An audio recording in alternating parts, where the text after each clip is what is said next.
salam sejahtera, selamat pagi kepada anda di luar sana. Anda sedang menonton Awani Pagi bersama saya, Gigi Ahmad dan juga Fahmi Izzuddin. Dan di Awani Pagi jam ini, kita nak mengupas satu perkara yang sangat menarik, iaitu kejohanan dan Piala Varsity E-Sukan 2024 atau Varsity Championship and Cup 2024, iaitu pertandingan e-sukan khusus yang direka khas bagi pelajar universiti di seluruh Asia bagi memupuk persahabatan dan persaingan dalam komuniti college. Dan kemuncak sengit pertandingan ini menyaksikan 8 pasukan terbaik mara ke Piala Varsity E-Sukan yang sangat dinanti-nantikan pada 2024 ini. Dan inisiatif e-sukan yang inovatif ini bukan sahaja menyediakan platform untuk pembangunan kemahiran dan saingan mesra, tetapi juga berfungsi sebagai penyatuan pelajar universiti di Malaysia dan di luar negara. Dan kita nak berkongsi, kita bersama siapa, Gigi?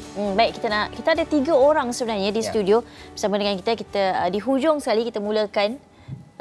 Kita ada Adib Abdullah yang merupakan setiausaha JBEA, dan di tengahnya tentu semua orang kenal Arya atau Sharifah Alia Husna Syed Fakhur Rozi yang merupakan ikon e-sukan dan juga atlet e-sukan negara. Dan seterusnya di sebelah saya kita ada orang jauh ni dari Indonesia, Widi Asrar, Presiden AMPI MP Malaysia. AMPI Malaysia. Sebenarnya untuk kejohanan ini dia melibatkan pelajar-pelajar daripada Malaysia dan juga Indonesia. Ya. Mungkin Adib boleh terangkan dulu, kita nak mengetahui mengenai bagaimana kejohanan Varsity Championship and Cup 2024 ini boleh bermula. Okey, cadangan untuk mengadakan e-sport Varsity Championship ni, di mana kita bersama Malaysia bersama dengan Indonesia melalui AMPI, Angkatan Muda Pembaruan Indonesia. So kita mencadangkan untuk buat qualifier seminimumnya 256 tim di Malaysia dan juga 256 tim daripada Indonesia. So daripada qualifier tu kita panggil e-sport Varsity Cup. Dia kategori cup. So lepas tu dia akan pergi ke championship. So championship ni akan berlangsung pada bulan 6, di mana 8 pasukan daripada Malaysia yang telah melalui qualifier di Malaysia dan juga qualifier di Indonesia akan berjumpa di Malaysia nanti. Kita cadangannya untuk secara offline ni dibuat di Johor nanti. Ya. Dan juga Adik, mungkin tak ramai orang tahu berkenaan dengan JBEA itu sendiri dan juga peranan JBEA dalam menjayakan kejohanan ini. Okey, JBEA adalah Johor Bahru E-Sport Association, di mana kita adalah persatuan daerah dan juga kita bersama dengan persatuan negeri di Johor. Okey, so kita misi dengan visi kita adalah untuk develop grassroots punya strengthen. Kita tak fokus pada professional scene lagi. Kita masih daripada grassroots. Kita target daripada segi daripada pelajar sekolah menengah. Itu memang kita main target kita. Dan juga bagaimana Widi sebagai Presiden AMPI Malaysia ini tergerak hati untuk bekerjasama untuk mengadakan kejohanan ini. Mungkin objektif dan juga target Widi sendiri melihat daripada kejohanan dua negara ini. Jadi untuk pertama kali sebenarnya AMPI sendiri itu sebenarnya kebanyakan itu berada di Indonesia. Dan setelah 32 tahun akhirnya AMPI memberanikan diri untuk membuka keluar atau ke cabang yang ke internasional cabang. Di mana itu which is Malaysia, di mana banyak orang Indonesia di Malaysianya. Tadi dengan adanya program seperti e-sport Varsity Cup ini yang sebagai wadah juga bagi kami anak muda terutama student di luar negeri ini untuk merangkum mahasiswa untuk ikut serta berpartisipasi dalam kejohanan e-sport ini sendiri. Kemudian AMPI sendiri sudah memastikan juga untuk bekerja sama dengan Badan Pengurus Mahasiswa di Indonesia untuk memfollow up semua kegiatan atau kualifikasi selama di Indonesia. Dan saya harap dengan adanya program ini ke depannya mungkin bisa berlanjut, itu dapat meningkatkan rasa dan kerjasama antara dua negara ini. Dan Widi, bagaimana peranan AMPI itu sendiri dalam bekerjasama dengan JBA di Malaysia dalam memastikan kejohanan ini dapat kata orang lebih mengimarahkan ataupun memperbanyakkan lagi mahasiswa-mahasiswa terlibat dengan e-sport? Terutama dari kami sendiri sangat berterima kasih kepada JBA yang telah menawarkan untuk bisa bekerjasama dengan AMPI. Fokus AMPI sendiri untuk program ini adalah membuka kualifikasi untuk di Indonesia. Yang di mana sekarang kita sudah mulai jalankan yang karena Indonesia konteksnya lebih besar dan banyak kampus-kampusnya di Indonesia ya. Jadi sekarang kita sudah ada database untuk pendaftaran sekitar 400 tim. Okey. So alhamdulillah dengan sambutan yang sangat luar biasa, juga disupport dengan beberapa kementerian seperti Kementerian Olahraga dan Kementerian Perdagangan semuanya. Jadi di Indonesia ini sangat disambut dengan luar biasa. Dan juga Arya, ini bukan mungkin kali pertama Arya berhadapan dengan pemain dari luar negara kan. SEA Games sendiri yang memberi banyak saya kira pengalaman untuk Arya. Arya adalah perangkul pingat gangsa untuk SEA Games, dan juga background Arya ni sangat menarik sekali. Sebab saya ni baca juga WTM Today daripada ex-awani kita Maria Ahmad. Arya merupakan penghafaz Al-Quran 30 juzuk. Lepas tu pointer For flat. untuk 5 sem betul-betul. Itu merupakan saya kira kalau untuk anak-anak muda, Arya dilihat satu ikon lah untuk dipandang tinggi. Dan bagaimana dengan pengalaman yang Arya ada dengan saya kira background yang sangat menarik, luar biasa, cemerlang itu, dan juga untuk bertanding kali pertama dalam kejohanan ini, apa yang mungkin Arya punya visi lah? Visi saya tentu saya nak champion untuk masuk ke MAL, which is Malaysian Academy League, and then lepas tu maybe saya akan proceed ke professional scene, which is MPL. And baru-baru ni juga saya ada dengar yang Riyadh akan adakan tournament ladies dekat sana. So macam dekat tournament tu ada banyak country yang akan masuk and akan bertanding, and dia macam boleh dikatakan taraf SEA Games tapi untuk professional women punya. Untuk tahun ni. Dalam bulan 8 macam tu. So Arya sendiri macam mana Arya melihat penglibatan wanita dalam e-games ini sendiri kan? Sebab kalau kita tengok kebanyakan mereka ni macam kita berborak tadilah, Fahmi, kebanyakan background mereka ramai yang datang daripada sekolah agama ramai sekolah agama untuk main games. Bagaimana sebenarnya kebanjiran pemain-pemain wanita di dalam e-sport ni? Saya rasa sebab social media makin banyak sebarkan tentang e-sports ni, and saya nampak dari saya start daripada awal sampai sekarang memang makin ramai player perempuan dekat Malaysia. Kalau dulu kita boleh memang kira pakai jari je siapa player kat Malaysia ni, tapi sekarang macam sangat ramai muka-muka baru yang dah start untuk bertanding dalam e-sports ni. Ya. Dan juga adik, berbalik kepada kejohanan ini, difahamkan ada tema tertentu yang dipilih dan diangkat untuk kejohanan ini. Mungkin boleh kongsikan mengapa bagaimana tema? sebenarnya caranya tu kejohanan ini berlangsung? Tema yang baru kita akan buat ni, kita akan memasukkan sekali dengan elemen cryptocurrency sekali. So di mana daripada segi yuran pendaftaran, hadiah kemenangan semua kita akan melalui kepada kripto punya ni.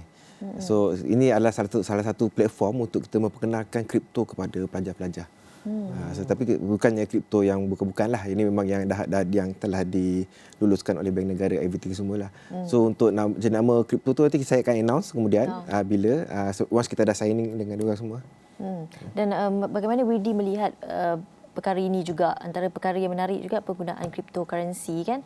Tapi dalam masa yang sama juga Widi juga akan bawa ni saya kira pemain-pemain yang power-power daripada Indonesia untuk berlawan berentap dengan pemain kita di Malaysia. Jadi bagaimana sebenarnya semangatnya itu bagaimana? Pasti nak menang semua kan? Pasti tiap negara tu ingin mengungguli negaranya masing-masing lah, ingin juara masing-masing. Tapi kembali lagi dengan temanya Cik Imran, Cik Adib tadi, saya sangat setuju karena di sini kita bukan hanya membuat sebuah program e-sport main game, tapi di sana juga ada program e-sport tentang education-nya. Ya, betul. Saya tambahan sikit program tadi tu. So pemain Indonesia yang datang ke Malaysia, kita akan sajikan juga dengan satu kelas-kelas dia. Bukan dia orang datang sini bukan datang untuk main. Dia akan datang sini, kita akan adakan satu simposium di mana dia orang akan datang, kita akan letakkan dia orang di satu universiti di Johor untuk ada kelas. Kita ada buat kelas daripada segi kelas untuk sebagai pemain, sebagai manager. So dia ada level-level kelas dia. Selama 5 hari tu. Selepas 5 hari tu baru kita akan adakan turnamen selama 3 atau 4 hari kemudian. Adakah terdapat juga elemen silang budaya? Ya, ada juga. Kita akan swap kita daripada segi kita punya knowledge, daripada segi culture kita. So knowledge tu pasal kita pun perlukan juga teknologi kepakaran daripada Indonesia. Kita sedia maklum memang Indonesia memang lebih advance daripada Malaysia daripada segi player dia yang ramai. dunia kehebatan orang. So kita akan try juga buat swab kat situ lah. Sempena simposium. Jadi kita tidak hanya mengembangkan image e-sport itu bermain game, tapi juga banyak sektor karir di industri game itu sendiri. Ya, betul. Seperti broadcasting dan lain-lainnya. Yalah, bukan saja pemain game, yang retired bukan selesai. e-sport saja kan, Ya, bukan e-games saja, ada pengulas e-games kan. Macam-macam sebenarnya career yang wujud daripada e-games, e-sukan ini. Baik, dalam masa yang sama juga ketika ini 8 difahamkan ada 8 pasukan. Kalau adik boleh terangkan 8 pasukan ini, adakah 4 Malaysia, 4 Indonesia? Ada 8 Indonesia, 8 Malaysia. Oh, okey.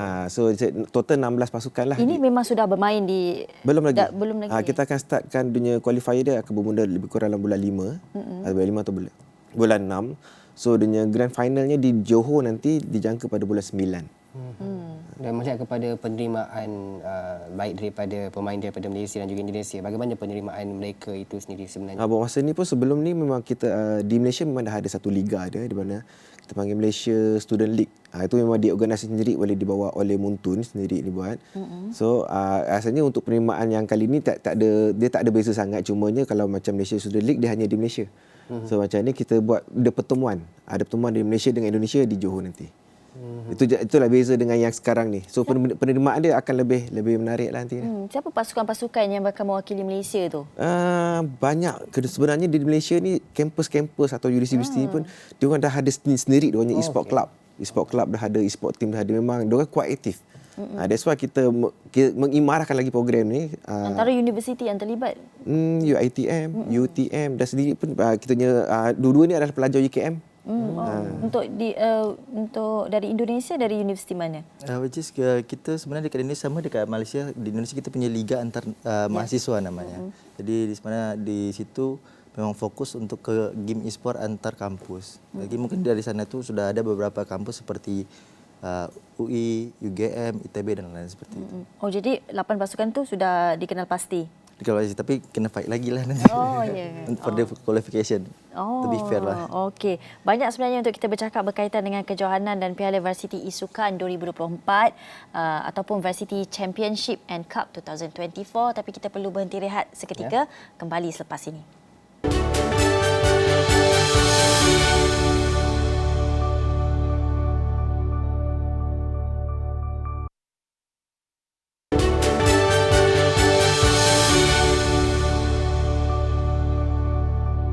Baik, bertemu kembali dalam Awani Pagi pada jam ini dan kita masih lagi berbual berkenaan dengan kejohanan dan Piala Varsity e-Sukan 2024 di mana kita difahamkan bakal berlangsung pada bulan 5 ini dan juga mengumpulkan 16 pasukan daripada Malaysia dan juga Indonesia, dan pastinya antara sukan e-sport ataupun game yang dipertandingkan adalah Mobile Legends yang cukup popular dalam kalangan pelajar-pelajar ataupun belia di Malaysia dan juga di Indonesia. Akan tetapi saya nak bertanya kepada Adib, melihat kepada pergerakan semasa penerimaan e-sport itu dalam kalangan masyarakat sehingga diiktiraf sebagai salah satu sukan rasmi di mana-mana kejohanan besar, bagaimana mungkin respon melihat kepada pengiktirafan itu? Okey, terima kasih dan alhamdulillah. Untuk pengiktirafan buat pertama kalinya SUKMA 2022 e-sport pertama kali dipertandingkan. So buat malam ni, sebelum ni di 2018 dia cuma acara pertunjukan. So once bila diterima di dalam SUKMA, bermaksud di Malaysia ni telah mendapat satu penerimaan yang baik lah. So di mana pemain-pemain e-sport digelarkan jadi atlet. So daripada segi atlet ni pun kita ada rutin dia. Dia bukan tak spesifiknya dia macam just fokus pada games, tapi kita juga ada dari segi dunia physical punya activation macam fitness. So dia kita akan samakan dengan traditional sports. Kita tak spesifiknya dia just game, kita fokus pada game. Tetapi dia orang kena preparation juga dari segi mental, physical, everything itu semua. Itu yang saya nak tanya kepada Arya sebenarnya kan. Bagaimana sebenarnya preparation ataupun persediaan Arya untuk menghadapi apa-apa jenis kejohanan, termasuk kejohanan varsity ini pada bulan 5 nanti. Bagaimana sebenarnya persediaan seorang atlet sukan e-sports itu sendiri? Adakah memang 24 jam menghadap ke atau macam mana? Kalau dari saya punya pengalaman, sebelum saya pergi ke SEA Games, kami ada training pada waktu pagi, mesti semua wajib untuk buat senaman aerobik. And then after senam aerobik tu, macam kami ada ujian untuk jaga mental. Macam saya tak ingat apa nama app tu, tapi dia macam app tu dia boleh detect kita punya mental punya state lah. Macam kita tengah tenang ke, kita tengah nervous ke. Makin kita nervous, makin bunyi sound tu makin kuat lah. So bila kita akan belajar cara untuk tenangkan diri dengan yang app tu lah. And then after dah ada ujian untuk bersenam and untuk mental, baru kami akan start training supaya perjalanan untuk training tu akan jadi lebih smooth lah. Dalam e-sport sebenarnya, yang penting adalah Arya, strategi ataupun ketahanan mental itu sebenarnya. Ramai orang akan pandang strategi, tapi bagi saya sebenarnya mental. Kalau rasa diri tu tak kuat bila main game ataupun kita mudah rasa geram, kita rasa marah, kita rasa tak puas hati dengan kita punya rival, opponent. So at that time kita memang akan jadi choke ataupun blunder dalam game tu. So memang mental ni memang benda yang sangat penting. Kita kena jaga sebelum main game. Untuk tips Arya sendirilah, kalau berhadapan dengan kesukaran. Saya ni macam mana saya nak jelaskan ya? Sebab betul. Yelah kalau main Mobile Legends ni dia punya stres dia lain sikit. Dapat member yang AFK dah jadi lain. Lepas tu bila dah tengok tower satu-satu runtuh pun pressure dia lain. Jadi bagaimana sebenarnya kita nak tahu di peringkat antarabangsa ataupun peringkat kebangsaan itu, Arya cope dengan tekanan itu sendiri kalau kalah ataupun pressure sekalipun. Apa yang Arya lakukan? Tu kita nak tahu. Selalunya saya akan minum dan makan coklat. Sebab bila kita makan coklat ni, kita akan rasa tak ada stres dah. Dia macam akan tenangkan diri kita lah. So itu salah satu benda yang boleh Arya ambil masa lah untuk tak terus jump to the keputusan. Ambil masa untuk berfikir apa jalannya. Lepas tu selalu macam positifkan diri, kata macam tak apa, kita kalah sekarang tapi next kita boleh buat better. Kiranya kita kena sentiasa rasa diri kita tu tak cukup supaya kita akan buat lebih bagus untuk next match. Dan Widi sendiri melihat kepada apa yang diterangkan oleh Arya kan. Bagaimana Widi melihat kekuatan pemain Malaysia itu sendiri? Kita nak cerita Indonesia, pastinya Widi ni nanti dia kan. Kita tahu kekuatan di mata pemain Indonesia sendiri. Actually dari pandangan saya sebagai sebenarnya orang saya sebenarnya tak bermain game sangat. Tak ada celah siapa pun boleh jadi pemenang satu terus jadi pemenang, tak ada. So siapa yang bagi improvement paling kuat pasti akan ada di atas. As always like that. Dan kita faham juga pertandingan ini antara salah satu objektifnya adalah untuk memberi pendidikan kepada orang di luar sana. Bagaimana Widi melihat pertandingan ini menggabungkan sukan e-sports dan juga education, bukan saja kepada pemain tetapi mungkin orang di luar itu, ibu bapa yang mempunyai anak-anak atlet. Sebenarnya dengan adanya program ini kita pun introduce kepada masyarakat, terutama orang tua atau parent, bahawa sebenarnya dunia atau e-sport itu bukan hanya sekadar bermain game. Sebab itu kita adakan simposium juga terkait education itu tersebut, di mana itu dijelaskan tentang jenjang karir di dunia e-sport itu, bahawa di e-sport ini orang cakap boleh dapat duit ke tak gitu kan. Sebenarnya boleh je kan. Kita tahu. Kaya tau. Dan Adib sendiri sebagai setiausaha JBEA mungkin boleh terangkan juga, sebab ada stigma-stigma orang yang cakap bila bercakap tentang main game ni, main sampai tak ingat dunia. Kadang bapak pun marah bila tengok anak-anak main game, terutamanya e-game saya berkonsepkan macam ni. Macam mana kita nak mungkin menerusi melihat kepada Arya dan juga Widi sendiri, bagaimana boleh kita terangkan kepada ibu bapa di luar sana bahawa ini sebenarnya boleh jadi satu kejaya juga sebenarnya. Boleh ada pulangan dan hasil, dan juga dia ada elemen pendidikan dalam tu. Okey, saya nak bercerita pasal pengalaman saya dulu. Okey, saya sebelum ni pernah bawa seorang player di ni, mana mak bapak dia langsung tak support. Okey. Dia siap mak bapak nak report polis ke atas saya, kata saya mengajar anak dia main game yang bukan-bukanlah, apalah. So once anak dia dapat mewakili Johor di Sukma dan menang di Sukma, mak bapak dia sangat berterima kasih kat saya. So di mana saya bukan mengajar orang memain game tu yang bukan. So kita ada hala tuju sebenarnya. Kerana kalau tak kisahlah apa game pun sebenarnya, kita main motor ke, main games ke apa ke, kalau kita ada hala tuju dia untuk mencapai sesuatu, berjaya, barulah orang terima sebenarnya. Kalau kita tak membawa, kalau tak ada hala tuju, memang tak ke mana. That's why bila saya dah dapat satu profil, saya dapat jadikan seorang daripada mak bapak tak terima sampai mak bapak berterima kasih. Itu adalah satu kepuasan bagi saya sebenarnya. So selain daripada tu, macam mana nak buatkan lagi orang senang berterima adalah macam mana kita daripada persatuan sendiri yang kena, contohnya persatuan kebangsaan, persatuan negeri. Kena banyak lagi buat pendedahan kepada sekolah-sekolah. Di mana daripada sekolah-sekolah itulah sebenarnya membuatkan mak bapak lagi mudah terima. Di mana kalau kita dapat kat sekolah-sekolah tu, kita dapat buatkan satu pendidikan e-sports ataupun di setiap sekolah dapat ditubuhkan ada kelab-kelab e-sport dia tersendiri. So pelajar-pelajar ni akan lebih cenderung nak ke sana berbanding dengan sukan-sukan yang lain sekarang ni. Tetapi bila once kita set up satu guideline, okey, kau nak join kelab ni, kau kena make sure kau punya ujian bulanan berapa 80% dia ujian bulanan dia tinggilah setiap bulan. So and then dia attendance dia orang pun tinggi setiap bulan untuk dia orang membolehkan masuk dalam kelab. Itu akan kita set up satu guideline yang orang cakap yang baik supaya mak bapak lagi mudah nak terima. Ya. Dia patut dimulakan di sekolah dulu. Ya, betul. Kena orang kata instead of kita bagi budak tu venture sendiri, di sekolah pun boleh beri juga pendidikan berkenaan dengan e-sport ini. Dan Arya sendiri sebagai kita bercakap ikon e-sport lah dekat Malaysia, pastinya memang popular dalam kalangan pemain-pemain ML dan dekat Malaysia ni. Semua pun tengok awal pagi pada jam ni nak tengok Arya.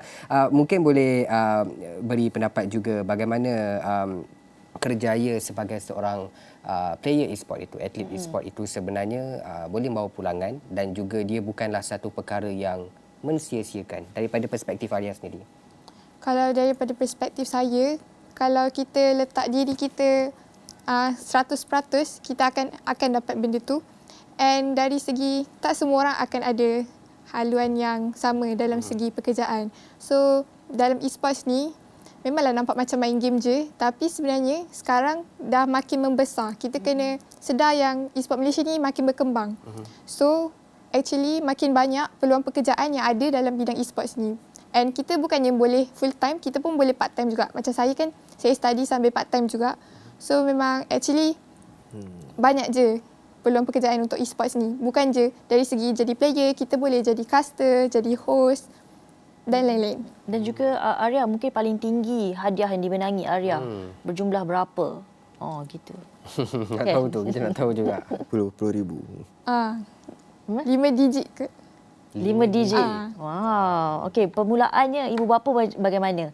Arya adalah wanita kan. Lepas tu datang background daripada sekolah agama. E-sport ni dilihat macam satu permainan yang lara kan kalau dilihatnya gitu. Macam mana ibu bapa penerimaan pada awal? Mula-mula kalau mak saya macam tak berapa nak accept lah sebab macam tak elok lah kan tengok anak perempuan main game. Tapi sebab saya fokus on study and game, dua-dua saya capai and bagi 100% usaha. And dari situ macam mak saya nampak macam kalau asalkan kita punya pendidikan tu terjaga, so okey je untuk main dekat e-sports ni. Di Wirdi di Indonesia pula bagaimana? Adakah mempunyai tantangan yang begini juga pada awalnya untuk e-sports? Dan evolusinya sama. Bagaimana? Pasti sama. Orang memandang sebelah mata terhadap dunia game ataupun sport. Tapi mulai di era modern sekarang dengan adanya sosial media dan juga kita bilang streamer gitu yang introduce bahwa mereka tuh bisa hidup dari dunia game itu sendiri gitu. Jadi mulai ada pandangan yang akan lebih baik terhadap e-sport di era sekarang. Dan dia membawa kepada kerjasama antara kedua-dua negara pada ketika ini. Dan pastinya adik mungkin ada harapan yang ingin disampaikan menerusi kejohanan ini dan juga mungkin nasihat kepada orang luar di sana untuk terus sokong industri e-sukan ini supaya lebih banyak lagi kejohanan-kejohanan besar kita boleh nampak. Mungkin bukan hanya dua negara saja, lepas ni serantau ASEAN pun kita boleh adakan kejohanan. Harapan adik sendiri. Okey, harapan saya sendiri itu kita minta support daripada tak kisah daripada segi daripada kerajaan ke, daripada swasta ke, untuk menyokong industri e-sport ni sebaik mungkin. Di mana adalah dia adalah pasal semua generasi-generasi yang terbaru semua akan ke arah situ, di mana e-sport adalah mempunyai satu komuniti yang besar. So bila kita tak menyokong komuniti ini, takut dia tak menjadi. Bila kita orang dapat sokongan yang cukup, so perkembangan e-sport ataupun ekosistem di Malaysia ni akan berkembang dengan lebih baik. Itu saja.